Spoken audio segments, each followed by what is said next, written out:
Good morning my dear brothers and sisters in Christ.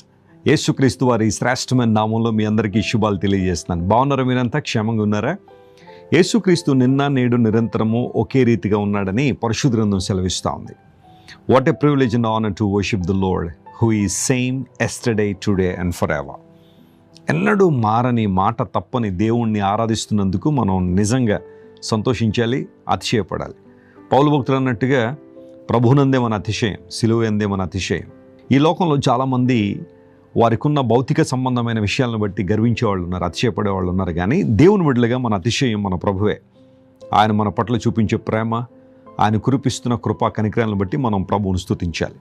ప్రతిరోజు ఉదయాన్నే లేచిన తర్వాత దేవుని వాక్యాన్ని చదువుకున్న తర్వాత, ప్రార్థన చేసుకున్న తర్వాత ఒక వాగ్దాన సందేశాన్ని బైబిల్లోంచి మనం వింటున్నాం. The Bible is full of God's promises that are real. దేవుడు మన కొరకు చేసిన వాగ్దానాలన్నీ కూడా సత్యమైనవి. ఆయన అబద్ధం ఆడడానికి ఆయన నరుడు కాదు. మన జీవితాల్లో ఆయన చేసే కార్యాలు, ఆయన చేసే అద్భుతాలను పరిశుద్ధ గ్రంథంలో వాగ్దానాలుగా దేవుడు పొందుపరిచాడు. వాటిని మనం ధ్యానం చేస్తున్నాము. ఈరోజు వాగ్దానంగా పరిశుద్ధ గ్రంథాన్ని తెరిచి యెషయా గ్రంథం 49వ అధ్యాయం 16వ వచనాన్ని చదువుకుందాం. The book of Isaiah chapter 49 and verse 16. చూడుమో, నా అరచేతుల మీదనే నిన్ను చెక్కియున్నాను, నీ ప్రాకారములు నిత్యము నా ఎదుట ఉన్నవి. What a wonderful promise it is. దేవుడు మన కొరకు చేసిన గొప్ప వాగ్దానం ఇది. నా అరచేతుల్లో నిన్ను చెక్కుకున్నాను అని దేవుడు తన ప్రజల గురించి మాట్లాడుతున్నాడు. ఆ పై వచనాల్ని మనం నిశ్చితంగా పరిశీలన చేస్తే, సియోను అనగా దేవుని ప్రజలు అనుకుంటున్నారట దేవుడు మమ్మల్ని మర్చిపోయాడు, ఆయన మమ్మల్ని విడిచిపెట్టేశాడని వారు అనుకుంటూ ఉంటే దేవుడు అన్నాడు, తన గర్భమును పుట్టిన బిడ్డను కరుణింపకుండా ఒక స్త్రీ మర్చిపోద్దా? ఒకవేళ వారైనా మర్చిపోతారేమో కానీ నేను మిమ్మల్ని మర్చిపోను. ఎందుకంటే నా అరచేతుల్లో మిమ్మల్ని చెక్కుకున్నాను అని దేవుడు వాగ్దానం చేశాడు. కొన్నిసార్లు మనకు అనిపిస్తుంది, శ్రమలు, ఇబ్బందులు మన మీదకి వచ్చినప్పుడు, నిందలు, అవమానాలు దుమ్మిగా మన మీద పడినప్పుడు, కష్టాలన్నీ కారు మబ్బుల్లో మనం చుట్టేసినప్పుడు, ఏం చేయాలో తెలియక, ఎటుపోవాలో తెలియక అగమ్య గోచరమైన పరిస్థితుల్లో మనం ఉన్నప్పుడు అలాగే మనం కూడా అనుకుంటాం. ఆనాడు సియోను అనుకున్నట్టుగానే, ఆ ప్రజలు అనుకున్నట్టుగానే దేవుడు నన్ను మర్చిపోయాడేమో, ఆయన నన్ను విడిచిపెట్టేశాడేమో, అందును బట్టి ఈ కష్టాలు, ఇబ్బందులు, ఈ ప్రతికూలతలు నా జీవితంలోకి వచ్చేసాయి అని కొన్నిసార్లు మనలో మనం అనుకుని ఇంకా కృంగిపోతూ ఉంటాం, ఇంకా బాధపడుతుంటాం, కష్టాలను, శ్రమలను చూసి ఇంకా భయపడిపోతుంటాం.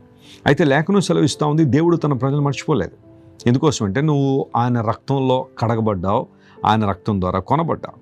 ఒకప్పుడు పాపంలో జీవించిన మనం, లేదా లోకంలో జీవించిన మనం యేసు ప్రభువును మన సొంత రక్షణగా అంగీకరించిన తర్వాత, ప్రభువా నీవే నా ఆధారం, నీవే నా సమస్తం అని ప్రభువుని గట్టిగా పట్టుకున్న తర్వాత ఆయన మనల్ని విడిచిపెట్టట్లేదు.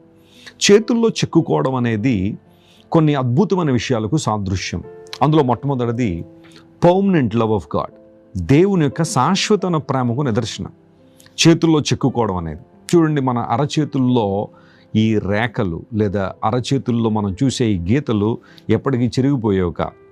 దేవుడు మనలను తన చేతుల్లో చెక్కేసుకున్నాడంటే అర్థం ఏంటంటే, ఆయన మన పట్ల చూపించే ప్రేమ మరియు కన్సర్న్ శాశ్వతమైనది. It's not temporary. మనుషుల ప్రేమలు టెంపరీగా ఉంటాయేమో, మనుషుల ప్రేమలు కొంతకాలం ఉన్న తర్వాత కనుమరుగైపోతాయేమో, కానీ దేవుని ప్రేమ శాశ్వతమైన ప్రేమ.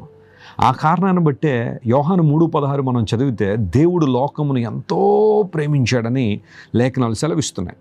ఆ ప్రేమ మనకి ఏమిస్తుంది అంటే నిత్య జీవాన్ని ఇస్తుంది. దేవుడు నిత్యుడు గనుక ఆయన ఇచ్చే జీవము నిత్యమైనది, ఆయన ప్రేమ నిత్యమైనది, ఆయన కృప నిత్యమైనది, ఆయన రాజ్యము నిత్యమైనది. సో దేవుడు మనల్ని తన చేతుల్లో చెక్కుకున్నాడంటే you are loved by God permanently. నువ్వు శాశ్వతంగా దేవుని చేత ప్రేమించబడుతున్నావు. అందును బట్టి నువ్వు నిజంగా ప్రభువును స్తుతించాలి. రెండవది, you are not forgotten by God. నువ్వు దేవుని చేత మర్చిపోబడలేదు. మనుషులు మర్చిపోవచ్చేమో, నిన్ను బంధువులు మర్చిపోవచ్చేమో, స్నేహితులు మర్చిపోవచ్చేమో, నువ్వు ఎదురుపడినా నువ్వు తెలియనట్టుగా కొంతమంది మాట్లాడచ్చేమో, లేదా నువ్వు పలకరిస్తే ఎవరండి అని బహుశా ఆశ్చర్యకరంగా నిన్ను చూడొచ్చేమో, కానీ దేవుడు అలాంటోడు కాదు. దేవుడు నిన్ను మర్చిపోలేదు. నేను నిన్ను మర్చిపోజాలను, ఎందుకంటే నువ్వు నా సేవకుడు అని దేవుడు ఒక వాగ్దానాన్ని బైబిల్లో ఇచ్చారు. ఆయన్ను సేవించేవారిని, యథార్థంగా ఆయన వెంబడించేవారిని, ఆయన్ను అనుసరించేవారిని దేవుడు ఎప్పుడు మర్చిపోలేదు. అందును బట్టి ఒకవేళ దేవుడు నన్ను మర్చిపోయాడనే ఆ భావం నీలో ఉంటే తొలగించేదాన్ని. ప్రభు నిన్ను మర్చిపోలేదు, ఆయన నిన్ను జ్ఞాపకం చేసుకుంటున్నాడు. You are known by God. దేవుడు నిన్ను తెలుసుకున్నాడు కాబట్టి నువ్వు మర్చిపోవడలేదు. ఆ కారణం బట్టి నువ్వు చింతపడాల్సిన అవసరం లేదు. మూడవది ఏంటి అంటే గాడ్స్ లవ్ ఈజ్ సాక్రిఫిషియల్. చెక్కుకోవడం అనేది, చెక్కుకుంటున్నప్పుడు కొంచెం ఇబ్బంది ఉంది, కొంచెం శ్రమ ఉంది. ఏదైనా ఒక పేరును కానీ లేదంటే ఒక చిత్రాన్ని కానీ చెక్కుకోవాలంటే చేతుల్లో కోయబడాలి, కొంచెం ఇబ్బంది ఉంది. God's love is sacrificial. ఆయన ఏదో పై నిన్ను ప్రేమించి పంపించేయలేదు.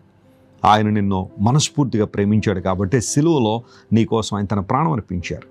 యేసుక్రీస్తు ప్రభు సిలువలో మరణించడం ద్వారా ఆయన ప్రేమను ఆయన వ్యక్తీకరించారు, డెమాన్స్ట్రేట్ చేశారు. ఈ లోకంలో చాలామంది ప్రేమిస్తున్నామని చెప్పొచ్చు కానీ ఆ ప్రేమకు రుజువును చూపించలేరు. కానీ యేసు ప్రభు రుజువును చూపించారు. యేసయ్యను మనం ఎందుకు ఆరాధించాలి, ఆయన ఎందుకు మనం మనస్ఫూర్తిగా స్తుతించాలి, మన నోరు తెరిస్తే ఆయన నామం పేరట ఎందుకు స్తుతి గానములు పాడాలి, స్తోత్ర గీతం పాడాలంటే ఆయన ప్రేమ సాక్రిఫిషియల్ లవ్, త్యాగపూరితమైన ప్రేమ కాబట్టే. చూడుము నా అరచేతిలో నేను చెక్కుకున్నాను. ఒకవేళ ఈరోజు నువ్వు ఏదైనా ఒక పరిస్థితిని బట్టి చింతపడుతున్నావా, దుఃఖపడుతున్నావా, ధైర్యంగా ఉన్నావా, అందరూ నేను వదిలిపెట్టేశారనే ఆ భావన నిన్ను చాలా కృంగదీస్తుందా? అయితే బైబిల్ సెలవిస్తూ ఉంది, your life matters to God. నీవు ఆయన చేత శాశ్వతంగా ప్రేమించబడ్డావు కనుక ఆయన నిన్ను విలువైన వ్యక్తిగా ఎంచుతున్నాడు. లోకం నిన్ను విలువ లేకుండా పిలవచ్చేమో, విలువ లేకుండా నిన్ను చూడొచ్చేమో, హీనపరచొచ్చేమో, అవమానపరచొచ్చేమో, కానీ నిన్ను ప్రాణప్రదంగా ప్రేమించిన నీ దేవుడు నిన్ను ఎప్పుడు అవమానపరచలేదు, పరచబోడు కూడా. Praise the Lord. ఈరోజు ఈ వాగ్దానాన్ని బట్టి ప్రభువును స్తుతించండి. You are not forgotten by God and God loves you permanently and he cares for you and his love is sacrificial. ఈ విషయాన్ని నీ మనసులో పెట్టుకుని ప్రభువును స్తుతించు. గొప్ప కార్యాలను నీ జీవితంలో చూస్తావు. దేవుని సేవకునిగా మీ పట్ల నా ప్రార్థన మరియు నా కోరిక అదే. ప్రార్థన చేసుకుందాం. కన్ను మూసుకునండి. ప్రేమగల తండ్రి, కృపగల దేవానికి స్తోత్రాలు. మా పట్ల నీకున్న ఉన్నతమైన అతి శ్రేష్టమైన ఉద్దేశాలను బట్టి నీకు స్తోత్రాలు చెల్లిస్తున్నాం. ఈ వాగ్దాన సందేశాన్ని మా ప్రియులు ఎక్కడెక్కడి నుంచి, ఏ దేశాల నుంచి, ఏ ప్రాంతాల నుండి, ఏ పరిస్థితుల నుండి చూస్తున్నారో వారందరినీ మీరు ముట్టండి, బలపరచండి. ప్రభువా, మీరు మమ్మల్ని ప్రేమించే దేవుడు, మమ్మల్ని మర్చిపోలేదు కనుక నీకు స్తోత్రాలు. లోకం మమ్మల్ని విడిచిపెట్టచ్చు, మనుషులు మమ్మల్ని మర్చిపోవచ్చేమో, కానీ నీ ప్రేమ మమ్మల్ని మరువని ప్రేమ, విడువని ప్రేమ కనుక నీకు స్తోత్రాలు. సిలువలో నువ్వు చూపించిన అట్టి ప్రేమను బట్టి నిన్ను స్తుతిస్తున్నాం ప్రభువా. సంఘాన్ని ప్రభువా నీ ఎదుట నిలబెట్టుకోవాలని మమ్మల్ని అందరినీ ప్రేమించిన దేవుడు కనుక నీకు స్తోత్రాలు. ఈ వాగ్దాన సందేశం ద్వారా మా ప్రియులను బలపరచండి, ఆశీర్వదించండి. అవసరతలో ఉన్న వారిని మీరే ముట్టి బలపరిచి ప్రతి అవసరాన్ని తీర్చి నీ విశ్వాస్యతను వారి జీవితంలో కనుపరచమని కోరుకుంటూ మా ప్రభువును రక్షకుడైన యేసుక్రీస్తు వారి దివ్య నామం పేరట అడిగి